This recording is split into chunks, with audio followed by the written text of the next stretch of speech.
We're live. Hey, welcome everyone. Dan here with Chief Experts on with the Designer Show. And we've got our good friends, my good friends. I don't know if you guys are all good friends or not. John and Renee and Kevin. And I haven't heard from Robin, so I'm not sure if she's going to be here or not. But welcome, you guys. How you doing? Good. It's good to see you, Dan. Thank you. Yeah, you too. Kevin, it's good to see you. Nice to see all of you. Renee, it's good to see you too. All right. I was waiting for it. Yeah. I'm looking forward to seeing you all in, what's it now? We're down to what, 4 weeks now? Something like that. Less than that. Yeah. So speaking of that, as long as we're speaking of that, you brought it up, Kevin. We still have 3 rooms left there. So if anybody is interested in that event, by all means, click on the little link on the page here. Let me show my screen. And to fill in that gap while Dan's trying to figure out how to fill in his screen, these 3 rooms, these things are worth a lot to all of you who haven't been here. You're talking about hanging out with some people that are really, really deeply invested in Chief, and the conversations after hours are amazing, not to mention the social time that we spend walking to and from downtown Coeur d'Alene and enjoying that. But I don't think our conversation after hours are amazing. Our conversations the whole time we're there. Well, they are. That's right. They're amazing. So come be part of this gang. It's pretty incredible. It really is fun, and we do have a really, really good time there. If you go to that page, there's the link on the page here, the show page. It'll also be, I don't know if it's on the homepage yet or not, but we have 3 spaces, and there it is. So there it is right there. So you can click on that and learn more about this event. And you can, Richard, you can just come. So check it out. Also, still got a little room in our class starting on Monday here in Minnesota. So if you have any interest in that, there's a link right below the show video that you're watching that you can find out a little bit more about that. We've got 12 people that will be in the class. We try to cap it at 14. So if you're so inclined, I would love to have you there. It's a beginner intermediate course. So if you've been using Chief for quite a while already, probably you'll still learn a ton, but I don't know. Again, we always kind of, if we can keep it more beginner intermediate, that'd be awesome. Of course, I don't even know what intermediate means anymore, but it's that gap between us normal folks and Renee. No, that's the gap between intermediate and way advanced. Yeah. What's crazy to me is intermediate to me is like 4 to 6 years in the software, which is nuts, Well, this day and age, that's probably true. So anyway, and then we've got the registration is open for this Total Immersion Summit in March of next year, getting people in there. So there's still space. Check it out. Give me a call if you have any questions. So we'd love to have you there. It's an amazing event. All right, enough commercials for today. We were going to talk about some Chief Architect stuff today. How about that? And to do that, let me go to Chief Architect. And we got to tell the audience, gear up your questions that they've been burning a hole in your mind for the last couple of weeks. If you got a project and you ran into something and you're like, man, this seemed like it was difficult. Maybe it didn't need to be that difficult. Go ahead and throw it in the comment sections. We're monitoring the comment sections. Yep. We'd love to get your questions. I wanted to talk a little bit about 2D CAD. Renee and I were talking yesterday, and he was mentioning that a lot of people, not a lot of people are not, but people are questioning the power of Chief's 2D CAD. Was that kind of what we talked about, Renee? I don't remember. A lot of people that are coming from AutoCAD background, where they have, maybe they have years in AutoCAD and they come in and try to do CAD work in Chief, and it seems like Chief has the worst CAD in the world to those users. Until they come to our class. Yeah. Until they come and check it out and see what we can do with it. And then they realize that, this is really extremely powerful CAD program. Chief's 2D tools are really, really powerful. They really are. They're just different. So when we talk about the CAD in Chief, we're talking about these little tools up here. Kind of. Those are, to draw lines and rectangles and all that kind of stuff. But really the whole program is a full-blown CAD program. So everything you do with lines and squares and rectangles, you do with pretty much everything in the program. So once you learn the techniques on doing that kind of stuff, it really makes a big difference. Let me just cover a couple of things real quick. Just a few strokes, keystrokes. Let me just open a new plan, which I don't have the right template loaded, but I'll just use this. So when you're working with Chief, and if you're coming from a different CAD program, or even if you're not, you just want to learn how to use Chief better, there's a bunch of things you need to know about some of the tools here. So everything in Chief starts with a line. Okay, so when we draw a line on the screen, everything in Chief starts with that. Walls, doors, windows, everything. That's everything in Chief is based on a line like that. It's also based on a polyline shape. Okay, so when you hook some lines together, they form a closed space, and that forms a shape. So I'm not going to get into the nitty-gritty about that. But so one of the things, if you're used to drawing with AutoCAD and you like to put dimensions in as you're drawing, as you draw, hit your tab key. Okay, so when you hit your tab key, it's going to open up this coordinates box. And you could do this with anything that you click on at any time. So if I want that to be 10 feet long, I'm just going to type 10 feet to the right. If I want it to go 10 feet to the left, I'm going to put a minus sign in front of it. So again, remember that XY positioning in Chief. X is back and forth. Y is up and down on your screen. Minus X would be to the left. Minus Y would be down. So if I'm just going to type 10 feet, it's going to move that line 10 feet that way. So it's a very basic CAD stuff that we need to know. So that line is now 10 feet long. So if I open this dialog, it's 10 feet long. So if I want to move that line, hit your tab key. I'm going to move it down 2 feet. Okay, done. So the tab key becomes that key to open up the coordinates in the thing. Now, Tab or enter. Tab or enter. Yeah. So if I hit the enter key when I'm drawing a line, it does the same thing. When did they do that? Oh yeah, look at that. Yeah, I learned something new today. That's why we hang out with each other. Cool. I didn't know that. But I guess it's easier to reach for the tab key than this enter key. That's on the other side of the keyboard. All right, so things like that. Dimensioning things in Chief. I've always taught, especially beginners, get used to drawing the shape that you want and then dimension it. So you click on an edge. This is the active edge because I've set my colors to show me that this edge it's got the blue handle on it. That means I click there. Now I can click that number and I can move that edge to wherever I want.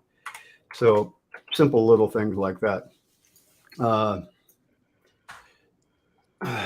don't know. What do you got? Suggest something here for me.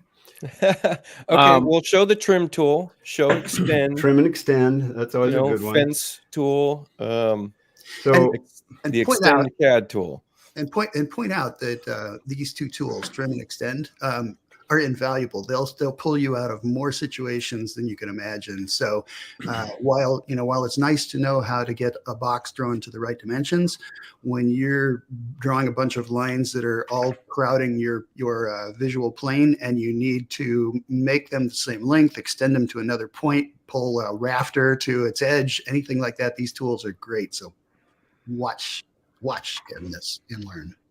I think my number style set decimal feet. That tends to make a difference when you're typing in 16. So this little button down here, number style, affects how you type numbers into these dialog boxes. I was just working on a plot plan and everything I was doing was in decimal feet. So I had checked decimal feet. All right, so now I'm back to regular feet and inches. I want to move this line every 16 inches. So there's the tool. So I clicked on that and there's a multiple copy button down here. It's a wonderful tool, does a ton of things. Will you stay on multiple copy and show what you can do with it with a box, with a polyline, the X and Y box? Okay, let's draw a little 6x6 box. So we're going to go 6, tab 6, enter. There's my little 6x6 box. I want to lay out some tile. So I'm going to just... Let's concentrically expand it based on multiple copy. Oh, now you're going to get all this tricky shit in here. Let me just do this first, and then we'll come back to your deal. But I want to lay this out. So let's go 6.25, and then I want to go down 6.25. Okay, so I'm going to click OK. Now I have to use my right mouse button to make this work. So I just and you're holding your right mouse button. Holding my right mouse button down. Yep. If this is your mouse, I'm holding my right mouse button down. You went really fast. You want to do that again? Absolutely. Oops. All right. So you've drawn a box the size you want. I want to leave a little space between the box to represent a grout line. So I'm laying out tile. So now I'm going to hit multiple copy, and I'm going to click on it again to open the dialog. So I put 6 1/4 here, and I put 6 1/4 on the secondary alternate behavior. If you're going to use this, you have to use your right mouse button. Okay. If you're just going to use this, just use your left mouse button. Doesn't matter. Okay. So here we go. So now I'm going to drag it with my right mouse button. And when I let go, I'm going to just pull down. So now I don't have my hands on my mouse at all. And I'm just pulling up and down. And then I click when I'm done. So there's my tile layout. And I could take that now and I could convert that to 3D tile. So if I had drawn that on elevation and I want that to look like 3D, I would just hit the convert button, which you cannot do them all at once. In fact, they've made it less each time. Come on, Chief. Really? Because I always like to lay out my tile before I make them 3D. Because on an elevation, if these are 3D, you can't group select like that. You have to select them one at a time. We should try the fence tool on that, see if they've made any changes there. Used to be I could select about this many tile. They've made that less now. So now I could convert that to 3D by making it into a slab. Click OK. Make that 1/2 inch thick. Click OK, and then there's my tile. So if that were part of a 3D model on the elevation, that's where it would be right now. So there's my tile. So that works pretty well. So Renee, let's hear your deal. So what do you want to do? Also show us subtraction is another one to do, but let's continue with the multiple copies. So draw a polyline box. And by the way, this is a polyline box versus a box. Okay, this will always be a 4-sided box. Period. This is like a box drawn with 4 lines. So you can reshape that box any way you want to. You can add edges to it. You could do anything you want to it. So just like most of the boxes in Chief. All right, what do you want now? Do multiple copy. How many copies do you want? Just hit the multiple copy tool. Let me get back to this. And I'll just, since I already had this set up, I'll just use that. And then go ahead and press OK for your interval, and then drag your round edit handle. This one. Yeah, so you don't want to zoom in so we can see this, but yeah. Okay, so now it's now it's snapping up at. By the way, you can, if you hold your mouse button down, you can use 2 hands for this, but it works. So now I'm making copies 6 1/4 inches bigger at a time. So that's cool. And then go ahead and release that action. There we go. Now do multiple copy again and drag the angle edit handle. The angle, this one? Rotate, yep. Okay. Just drag it where? Left or right. Oh yeah, now we're making copies. This is Spirograph. This is cool. Okay. And then drag a polyline box and use it for a subtraction or a union or an intersection. Just take this and subtract. We want to trim it. Well, that's trim. So go ahead and show trim. Right. Trim's a great one. Okay, so I'm going to trim to that line. Why is it not trimming? That's a good question. Use the right Did you use a? Yeah, you. Okay. It's not a solid, is it? Oh, they're solid. That's why. Oh, that's funny. You can't trim solids. I want to try something when you get done with that. Try doing it with a material region on a wall. So what I did is I See just if that hit, trims. what I did is I just clicked on those boxes that I'd made 3D, and there's a little icon down here, looks like a black magic one. I clicked that, and that made all these boxes back into 2D boxes. Now they're not 3D anymore. So now when I use the trim function, so I'm going to click on what I want to trim to. I'm going to click on the trim tool. That's this tool here. It looks like a scissors trim. That makes sense. And I'm just going to fence over, draw a line off of the things I want to trim. And you'll notice what it leaves up there. So you can see it's leaving all of those items. So I've just trimmed all those off. I'm going to trim the rest of that off. Done. So that's how the trim tool works. In the case of what you just did, there's a difference between, and will you undo a couple times? There's a difference between using the trim tool in this instance. The trim tool will leave something that is no longer closed. It's no longer a closed polyline. Now, instead, take a box and use it, as a subtraction from those items. Like that. And a box will leave a closed polyline. All right. I was hoping you'd teach me how to do this one. Okay. You won't be able to do it all at once, though. But so now I'm going to hit the trim. No, you're going to hit subtraction. Oh, this one. Intersection, union, subtraction. Yeah. And you're going to have to highlight just one of them. Oh, like that. Yeah.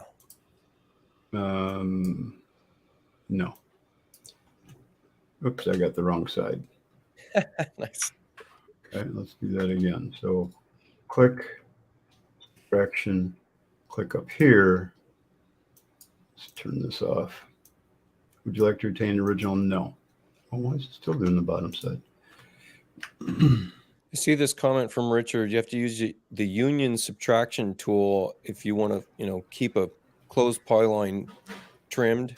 Not necessarily true. If the line you're using to trim contacts the bounds of the tangent sides, it will close the polyline when you trim it. Okay, I was doing it backwards. With these tools right here, okay, you click on the item you want to keep first. All right. I was doing it like the trim tool, or I was clicking what I wanted to trim to. This is different. Click on the piece you want to keep, then do the subtraction, and then click on what you want to subtract. And now it does it. Now it kept it closed. So can you select all of those boxes and do that? I above the line? I doubt it. Let's try it. You don't want to do that. Oh my God. Look at that. Look at that. And that's how you would trim the tile off on the edge of a room. I never knew that. Thank you. God, I just learned something new. Man, Dan, you're learning a lot today. God, I'm on a roll. I have to get together with you guys more often. This is why we hang out with each other, guys. So come and join us. All right. So let's go back to that example of that tile. I'm going to do a bunch of times here. So let's say that you're working on a room layout of some tile, and these are probably all 3D at this point. Let's see. There we go. So if the room ends, so if you've laid this out and the room ends here, okay, in the middle of a tile. Now I want to trim the tile to the wall here. Well, I can't use the wall to trim the tile because what it'll do, if I do that, it doesn't even give me the option. So what I would do is we're going to subtract, because I want to keep the tile closed so I can make them 3D. So we're going to do this. So now we're going to grab these tile here. Wait, not yet. Okay, not yet. Break your box you put on there to trim it and drag it up the other wall so it does everything at once. Or union it to one that's dragging up the wall. Yeah. Or that would work too. Well, let's just I'd have to do a fence now, wouldn't I? No, just select all your boxes. Can I select them all? Or select your boxes with yeah, that'll work. You're gonna leave some behind though. Well, that's cool. I can just zip those right out of there. Yeah. But now I've got closed boxes that I don't have to finish closing the end. So now I could convert all these to 3D right away, and done. That's huge. Thank you. I like that one. Put a circle in the middle of that and do the same thing. We could get Kevin's face out here. Yeah, that would work. So let's see. So if I select all these and I deselect the circle and I hit extract, and then I click on the circle. Look at that. There It you closed all those up nicely. Oh my God. That's huge. You guys are amazing. All right. Well, let's go back to plain old simple dimple where we're going to just trim the ends of lines. So you just have lines you want to trim. This could be framing items too. And so Does anybody remember why we're here? we're talking about CAD stuff. This is CAD.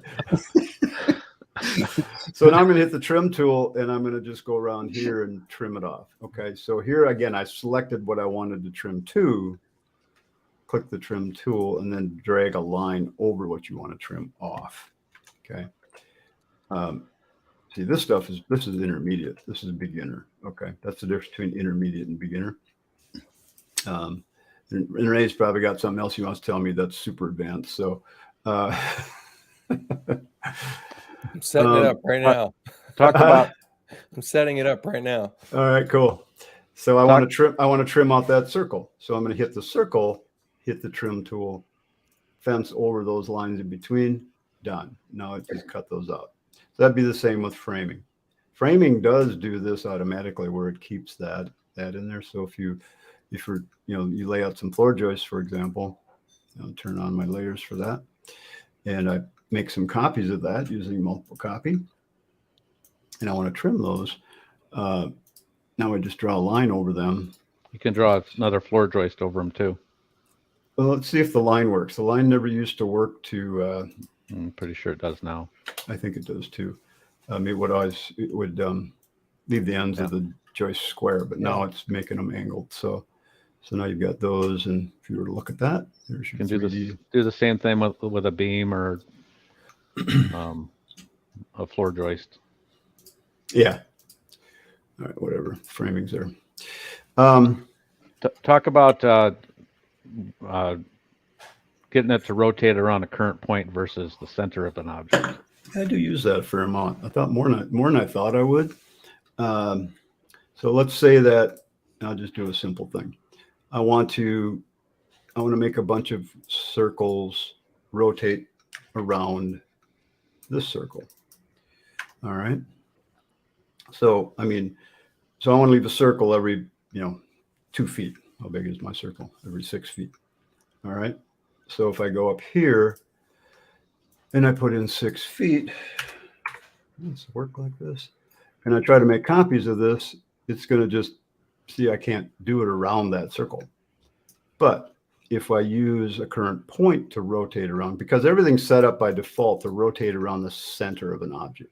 So when you rotate something, it's automatically going to rotate around the center of the object. See how it's rotating on the center of that line? That's true for everything by default. So now I want to rotate around the center of the circle. The first thing I have to do is put a current point because you're rotating around a current point. So you're going to click on the point tool up here. You're going to place a point. Let's just snap to the center of that circle. It doesn't have to be a circle. It could be any point anywhere. It doesn't matter. Now I want to rotate my copies around this. So in order to do that, I have to change a setting in Chief, which is under Preferences, CAD. Well, actually, we could do this now.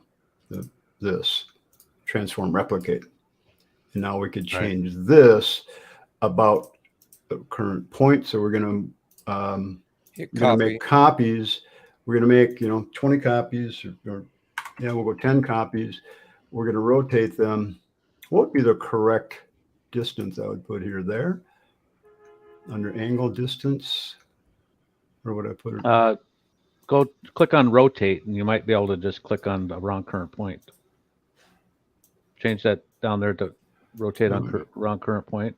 Yeah, but how many? So 10 copies. Just go by degree. You're just rotating about degree. That's all. All right. So you're making a copy at every degree interval. Oh, that would be placed. Okay, where is it? So angle under rotate. Angle right there. So every 20 degrees. Oh no, one more. Yeah. Go down. That's a move. That's a move. Oh, the one that says angle on it. Okay, every 20 degrees. So now, here it did it automatically. Okay, now if I click this, I didn't set that, did I? No. Okay, so now No, I got to use go back the, here. So about current point. If I'm going to use multiple copy, I think I have to go up to preferences and change this under, where'd I go again? Edit. Where'd they put it? Current point. Under behaviors, current point. Now when I do my multiple copies, I will do, no, still not working. No, hit the, does Oh, the road? I get it. Yeah. Okay, I get it. Wrong button. This one. Come on. I haven't done this for a while, but I've done it many times. Let's see. Multiple copy. Grab this. That's going to go about it. You, Well, you I placed a new point. I placed a new point, didn't I? See that? I'm Yeah. just showing you what not to do. So I could hit Oh my, man, look my at this delete comment. key. This is going to stick with me forever. Oh, Boy, dang it. Why'd you do this to us? This isn't fair at all. Making copies. There we go. So where would you use that? I don't remember. I would use it if I was doing a house with a garage sitting at it off at an angle, and I get it all done, and I realize, shoot, it's too wide. I need to change the angle to make it a little bit tighter for the garage. Mm-hmm. And I would just put a current point where I want the connection to stay, and do draw a box around it, and do my edit area, and then I could rotate that around that current point. Okay. You could have tightened those circles up and converted them to solids, and then unioned them and made some kind of fluted column. There you go. All right, I That got one. We're going to show the transu stairs. All right, go for it. My favorites. We'll go full screen. This on is that just one. more union stuff, right? So selecting a bunch of polyline boxes using the subtraction tool to subtract Kevin's face. And then while this is still selected, I can go ahead and convert these to landings.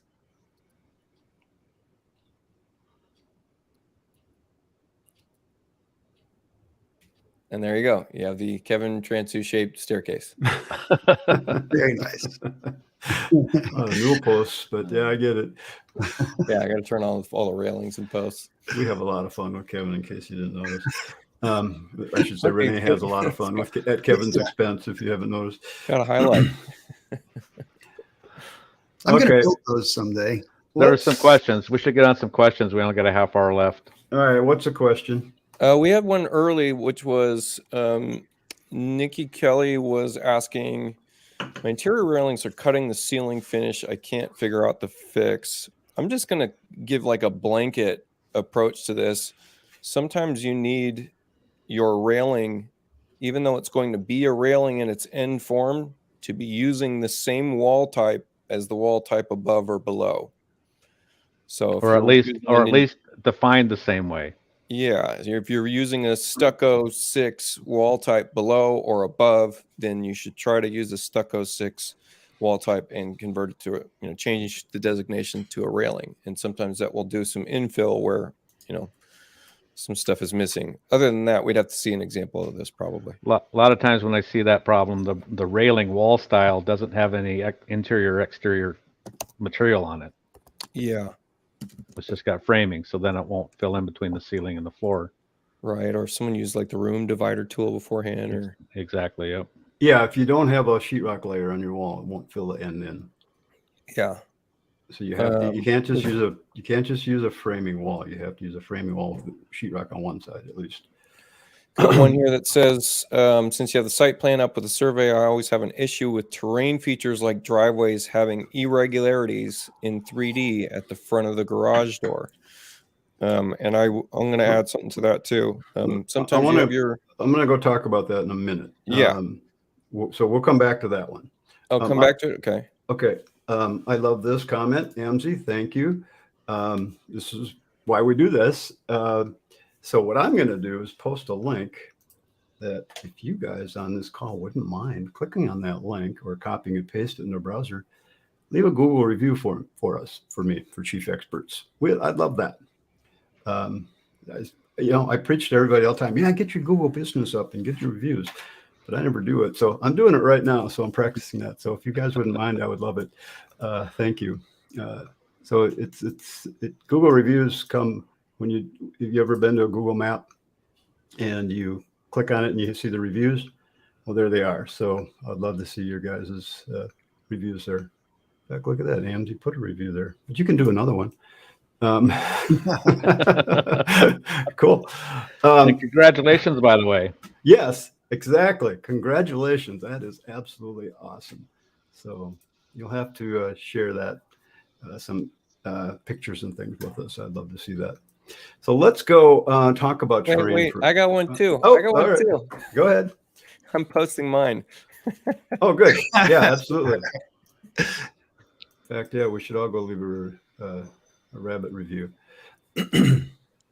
So, all right. Did you want to get back to that site plan one? Yeah, let's go back to site plan. I want to talk I want to talk for a minute about site plans. Let me just mention the one thing I was going to say about this is sometimes you have your terrain set to have a flat pad. Actually, I don't know the correct terminology, but in the terrain dialog itself, the building might have a flat pad, and you might not have the correct elevation next to your garage, which would then cause a bunch of interpolation spikes. I've never had an instance where I've used that flat pad checked in. Make sure that's never checked in. So at least, unless, if you can show me a reason why, I'd love to hear it, but I've never had an opportunity to use that. Let's just talk a little bit about what I've got on the screen here. So this is a project that I'm working on for a client. And as you can see, it's a house on a hill in California. The view on this is like, yeah, it calls for a bigger house than this. I mean, it's phenomenal. I mean, look at all the windows we got going here. But the view is incredible. I think it's, what do you say? It's 15 miles from the ocean, and you can see the ocean clearly, really well, plus all the mountains in between. But here's the terrain. So most of the lot is existing. I've had to we had to put the driveway in and things like that, and it's close. There's still some things that I'd like to fix up a little bit, but we're still in the preliminary stages. So I'm not going to stick any more time into this until we know that we have this nailed down to where this is going to end up. So it's kind of interesting how this worked. This was not an easy one to do, to say the least. So, but let me give you a few tips about this and on what I do when I approach something like this.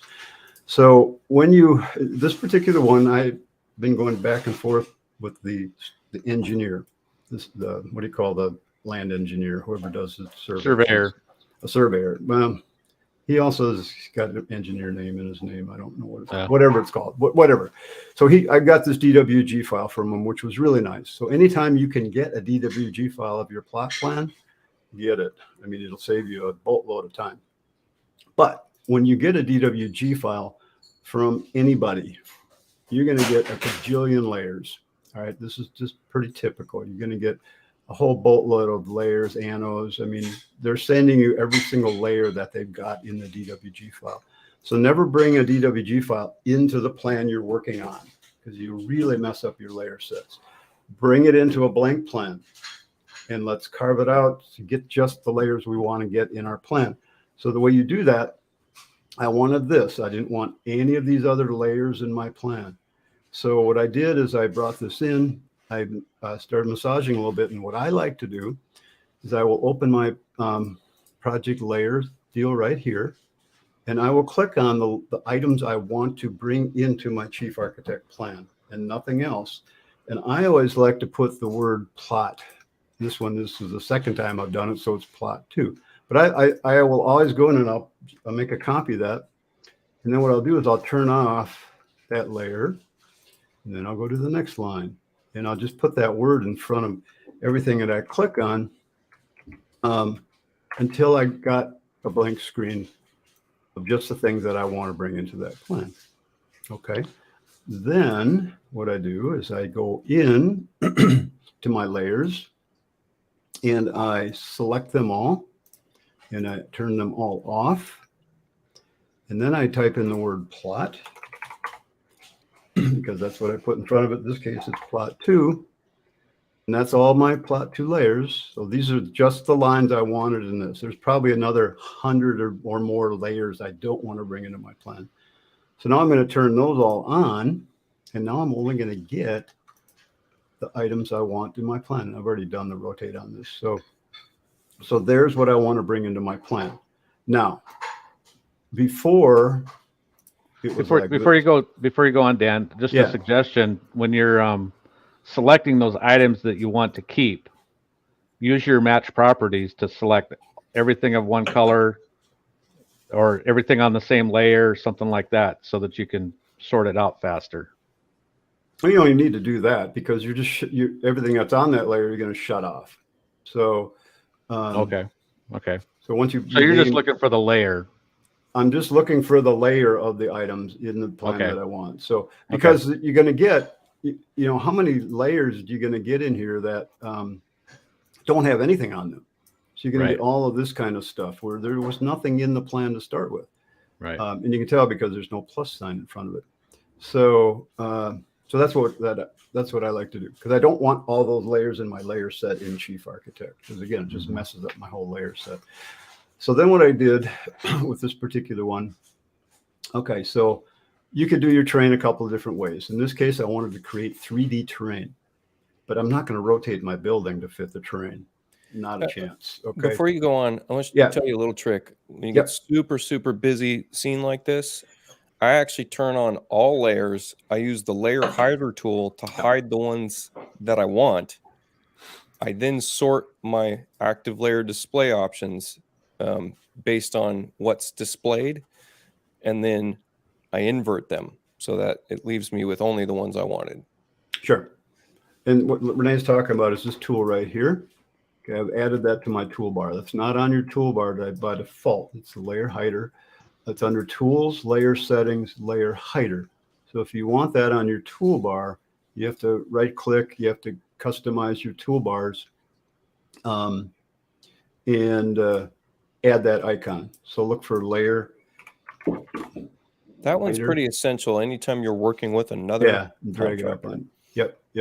It's so nice to work with. So like in here, so I want to shut some things off. The one thing I can't shut off in this view are the secondary contour lines. Those I can't click on because Chief generates those automatically. So if I want to turn those off, I do have to go into here to shut those off. My primary and secondary contours, and that's the only way I can shut those off. But if you want to get rid of anything else in your plan, just click the hide layer tool and you can shut anything off you want at any time.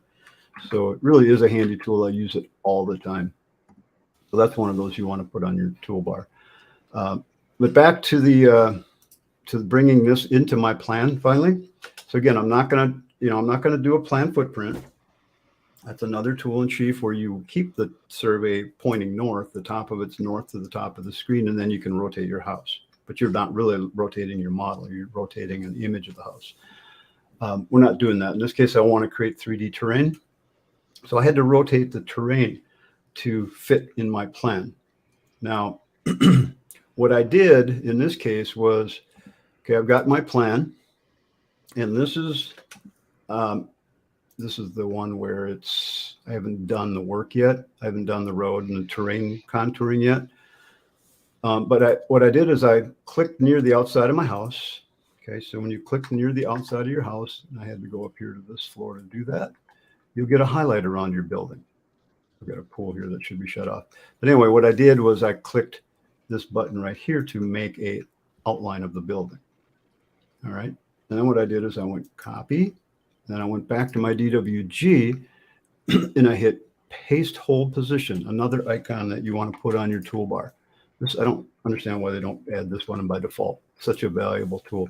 And here's where I need my survey to be, right there. Okay. So what I did was I rotated my survey. And so I would have had to I have to rotate this. So I'm going to start rotating a little bit. Okay, so let's get it, somewhat close, but I know it's not going to be exact. I know that my building needs to be, this needs to be a straight line, 90 degrees or whatever you call it. So I'm going to click on one of the lines, open its dialog, and look at the angle of that line. So here's my angle. So I need to subtract that from 90 degrees. And the difference is how much more I need to rotate my plan. Okay, so, or that box that I had open. Here's a simple way you could do that, by the way. If you go over here and highlight everything and go to transform replicate, and I want to rotate this. I don't want to move it. I just want to rotate it. I'm going to type in 90 minus, and I didn't copy that number, did I? I did not. Damn it. I got to copy that number first. Let's go cancel this. Let's go back in here. So I want to copy that number back to transform replicate. And I'm going to go 90 degrees minus that number. Tab, and it didn't work. What did I do wrong? What did I do wrong? Why'd you hit tab? To activate it. 90. Just, oh, yeah, because tab will take you to a different field. Yeah. Yeah. It should subtract it now and leave the difference. What am I doing wrong? You're doing it relative or absolute angle? Doesn't matter. I'm just trying to get a number here. Okay, it's not working for some reason. So if I go 90 minus 89, there it left 1. Okay, whatever. So just calculate it. It should have worked. Of course, when you're on a show like this and you do something like that and it doesn't work. So then I just clicked on this and rotated it that little bit.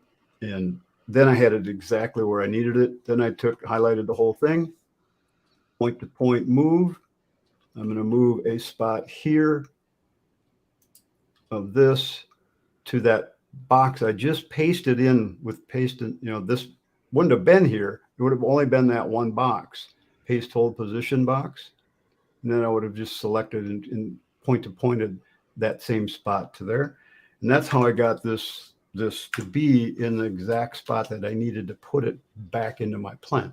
So then I went like this, copy, and I'm only going to copy these layers now, no other layers. And then I'm going to go back to my plan and I'm going to paste it. See, that was this one. Then you're going to paste it, hold position. It's going to be in the exact spot that you need it. And there you go. So you've got the terrain in the exact spot you need it in your plan without messing with your house, because you don't want to mess with that. And now if you ever want to turn those layers on and off in this view, just select plot 2. And you just turn those layers. You could, I've created a plan view for this and everything, but I'll just turn the display off on all of those. Select all, display off. Come on. Come on. Why is it not turning off? There we go. Now I've got everything that I want off again. So in my plan that I'm working on, I could just go to my plot plan, my survey mapping view, and turn that on and off as I need it. So anyway, that works really well. So that's a function of combining a few different things in your plan to make it work. Questions? I know I went pretty fast on that. Main points being, don't ever bring a DWG into the plan you're working on. Select the items you want, rename them, copy that group of items into your plan, and then work with it that way. All right. Let's look at that drive. Let's look at that driveway situation a little bit. Yeah. So if you're getting unevenness at the garage door or anywhere in your plan, first of all, make sure that you're not crossing over another terrain contouring line. As soon as this is rule number 1 when you're doing contours. I'm not going to do it to this one because this takes about a minute to regen the model now because there's so much math going on here. But let me go do a different one. Let me get a simpler plan open here. Let's go back to, and by the way, once I had it pasted in the plan, then I just took the main contour lines that I wanted to keep and I converted those to Chief and I put the right number in there. So 12, 12, 80, 12, 90. So this went up 10 feet at a time. So you use a convert tool. You're going to make it into an elevation line. And then you're going to set the number height for it. And then when that's all done, then you just set the number height for your house, for the building, in this view here. Set that by changing the height above terrain. So you see here, I wanted to use the numbers that they had, the sea level numbers that they had in the plot plan. So what I did was I converted my number style to decimal feet, which is what you're looking at there. And that's that. So that's where my garage floor height needs to be, at that height, in order to fit on the plot where we want it to fit. So that's a 1384 or whatever it was right there. All right. Something like that. Let me get out of this. Questions? Does anybody have questions out there at this point? Pin David B's comment. He's looking for. Let me just go show something here real quick about terrain and why you might be getting some roughness. Said he was struggling with what you were just discussing since day one. And then he says, my problem now is getting cheap to use any geodetic coordinate system so I can use my plan to use GNSS to stake on. I think GNSS is maybe like some kind of a total station. Is that where you're getting the number? You're importing it with the so you go file, import, and you're importing terrain GPS data or terrain data? Importing GPS data. Yeah, and I've never used that at all. So I've used it once and it worked great. So you can import. Can you export GPS data? I guess that wouldn't matter. So you can import GPS data. Alternatively, I know you could always do, this is more of a manual thing, but you could always place markers. I think the way GPS data works, and again, I have zero training in this. This is all speculation on my part. So when you're, and I've done this on plans where I've laid out a grid, and the client went out and did this. Actually, he laid out all these grids on his property, and he got me a height at every 10-foot interval. All right, so we set up a grid like that, and I think in Chief I just put points at each of those, and it worked great.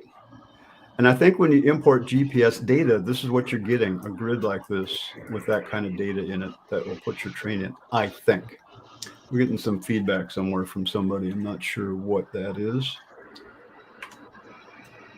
Kevin looks guilty. Oh. I'm just reading about GNSS data. So. Okay. Gotcha. I would say also, like, kind of the hand done way of doing it is you could put a bunch of markers in your plan, and markers will report their XY data. It's John. So that if you you can script a macro to say that this is John, can you mute yourself? Longitude and latitude based on XY data. But that's a little bit advanced. All right. So when you're doing terrain, never use points. Never ever use elevation points unless you're using a grid system. All right. If you get a point in your plan accidentally and you can't see it because that's what it looks like, you're going to fight with your plan all day long because you won't know what the heck is going on here. So then you're going to use elevation lines or splines or regions. I use a lot of regions for my terrain. It works really well. And then lines and splines would be secondary. So, but I've just drawn some lines here that would be elevation lines. So if I take this one, here, let's just use regions like I normally do. So I want to make a walkout. I'm going to use elevation region, and I'm just going to draw a box here. I'm going to draw a box here. I'm going to leave this box set to 0 because my terrain is set to 0, which is, I don't want that. I want it to be about 2 feet. I want the plywood on the first floor to be 2 feet above the terrain at that one point. And then I'm going to take this one, I'm going to make it -8 feet or 9 feet or whatever you want. And when you're done, you will have, you've shaped your terrain contour box that way. Okay. And of course, that's you know, if I was going to have a drive into my garage there, I wouldn't put it like that. I'd need to change this number to probably 12 inches or whatever. Oops, wrong way. Am I still set to decimal feet? I am. That would not help. 12 Explain why you inches. just did that. Why'd you just do that? Do that number thing? Yeah, what did that change? Because I was working on that other plan, adding decimal feet. I wanted all my numbers so to that if you typed in 12 and hit enter with no foot or inch markers, what was it doing? It's putting decimal feet in, 12 feet. It's assuming 12 feet. inches, right? Right. So it'll I want it assume to your be number style. So I'm going to go feet and inches. I never have to type the inch sign for feet and inches. It always assumes inches. Okay, so but it's showing 12 inches there. So there's that. If you're getting some stuff going on in the garage, check that you don't, you know, one of the things I see in a lot of plans is that you'll have a lot of stuff going on. You know, you'll have contours going everywhere. And one of those, you know, so if you have something like this and you've got a contour that's just going over a little bit even. So here's my 0 contour. And then here's another one. And let's just move that right here.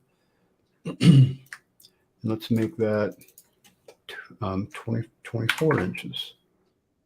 All right. And let's take a look at that and see if it did anything. It should have. Yeah. See, we got some goofy stuff going on now. It's the number one reason you'll get goofy stuff going on is because the lines are overlapping each other. If I move that back a little bit, now Chief will ramp this up from this height to that height, and I'll get a little hill there, but it won't be as crazy as what you just saw. Okay, so now I'm getting a nice hill here. All right, that's the only thing I can think of that caused those crazy things. The other thing that happens to cause those crazy things is you might have a retaining wall here.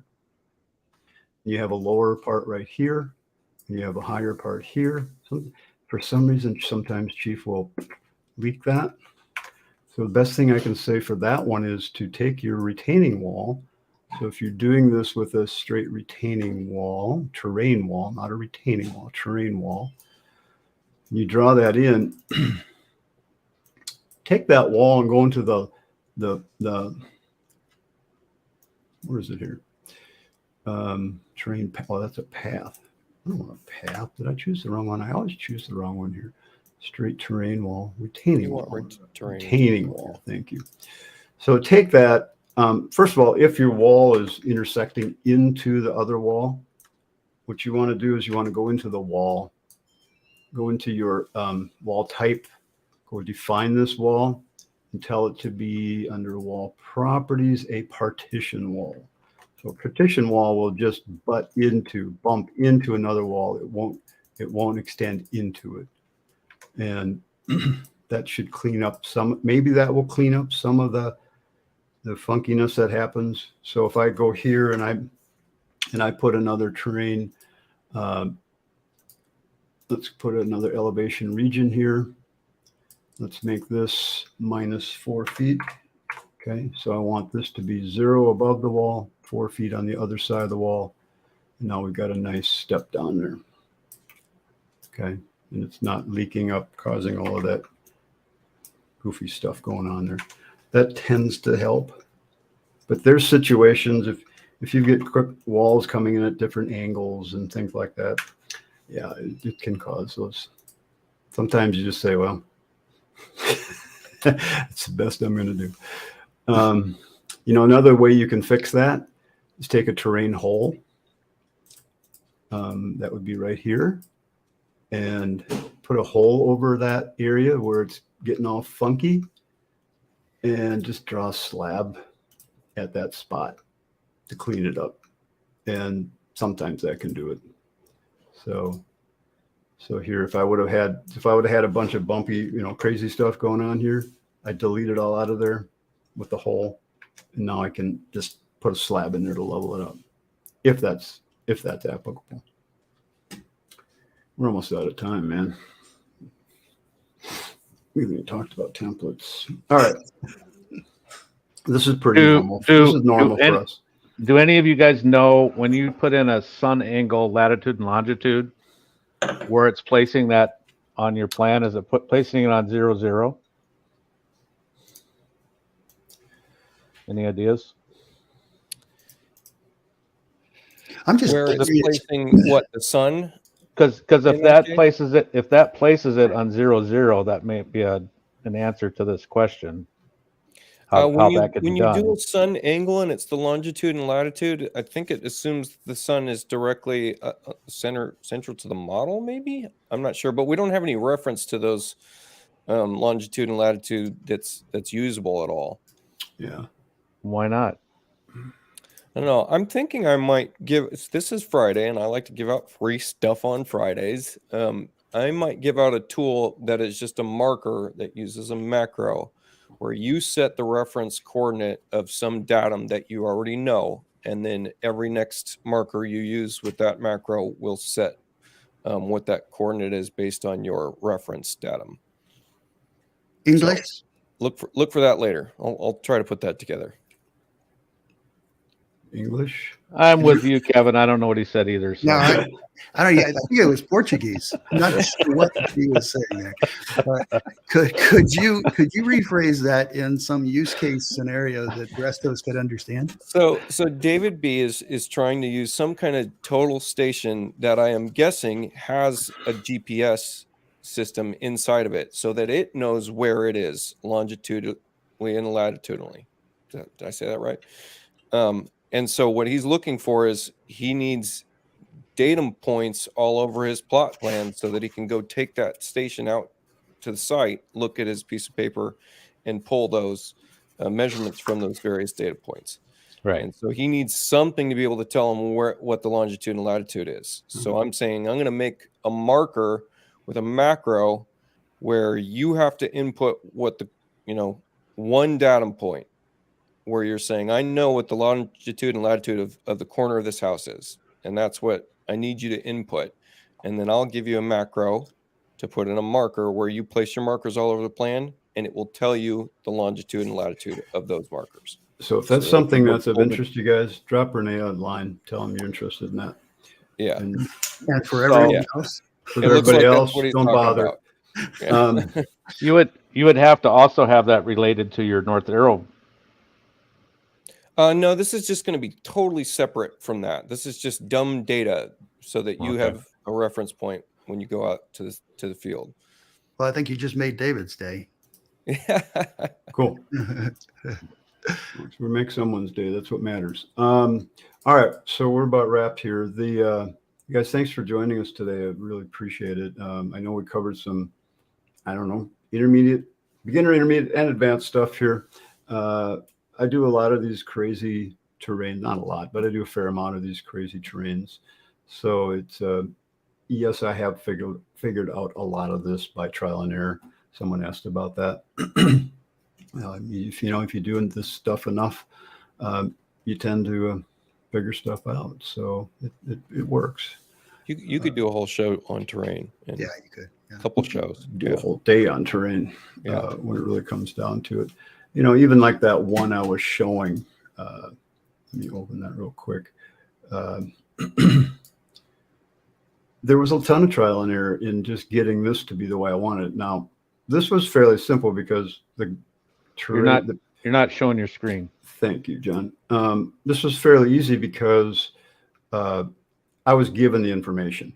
He gave me all of the contour line, the numbers. He gave me the numbers to put in the driveway. Some of these didn't work. I had to readjust, make them a little bit different to get it to where I wanted it. But part of what we had going on here was we had to try to make most of our changes within that space that you see highlighted right there. And it really actually worked quite well. So when I took and cut out some of the terrain lines, and by the way, so this terrain line used to run through to the other 1320 right here. Okay. So I needed to get rid of it in here because I had to put a different height in here. Okay, I had to add my own terrain boxes. This is a contour box. This is one of those elevation regions that's flat. So I wanted that area to be flat there. So when you're working with these kind of lines, You can't just click on it and delete that right there. What you have to use is this tool right here. This tool right here allows you to isolate just that line. Then I can delete it. Now I could delete that piece of that line. So that's a really handy tool right there. What do they call that thing? Either disconnect selected edge. So you use that a lot when you're working with terrain like this. Draw a box in the center of that. Center of what? The center of your terrain data stuff there. Just over on the side there. Not on the house, just over on the side. Box? Just a box, like it's going to represent a house footprint. Okay. And then select it. Okay. And open it. Or no, sorry. Just select it and then hit your trim tool and draw it through there. Oh, you have to draw it really close to the other line to get it. To get rid of it that way too. So yeah, that worked too. So yeah, good point, John. That is another good way to do that. So thank you. So what I could have done, just I had my outline of my house here. I could have just used that as my trim to trim those lines out of the inside of the house. I don't know why I didn't think of that. I do that all the time. You don't need it for the house necessarily, but for the driveway, you would need it for the driveway to trim it back and redo your terrain for the driveway. Yes, and I did have to do that with some of these lines. Amazingly enough, I didn't have to change that many of the contour lines. It worked really well. So I was really pleased how this turned out. But a lot of these little lines, I'm not using all of these. I use this one, and this one to get the slope to go down the way I wanted to. So you don't have to overdo it with Chief to get the contouring to work. Let Chief fill in those hills by itself. It does a pretty good job of doing that automatically. So it really works well. Here, I'll bring up a 3D view. Come on. Oh shit, it's building the terrain. This is where it got to be a real pain in the butt in Chief, because there's so much math going on in this one.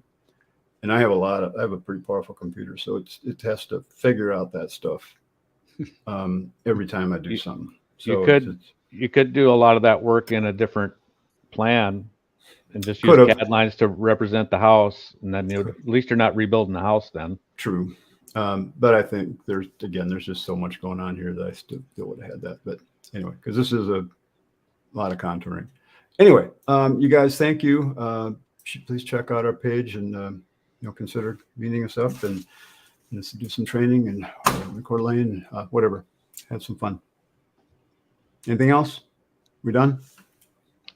Yeah, let's get out of here. We had a lot of fun today. That was fun. I like doing these kind of off the cuff, make shit up as we go classes. So, and Dan, you learned a ton. You learned a ton today. It was great. I learned a few good things, few good tips. So thank you guys. And I hope you guys on the call learned something too. So see you guys next time. Bye now, everybody.